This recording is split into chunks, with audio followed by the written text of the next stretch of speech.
ফাহিম কি করে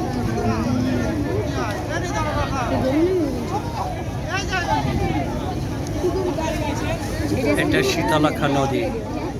এই নদীর পাশে ইব্রাহিম টেক্সটাইল মিলের সাথেই হাট। ইব্রাহিম টেক্সটাইল মিলের সাথেই বালির মাঠের হাট। এই হাটে সব জায়গার গরু পাওয়া যায়। আপনারা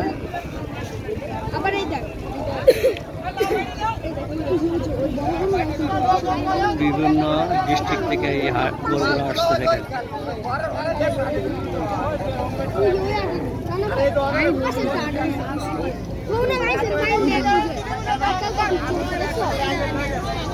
হাত লাগা না, হাত লাগা না।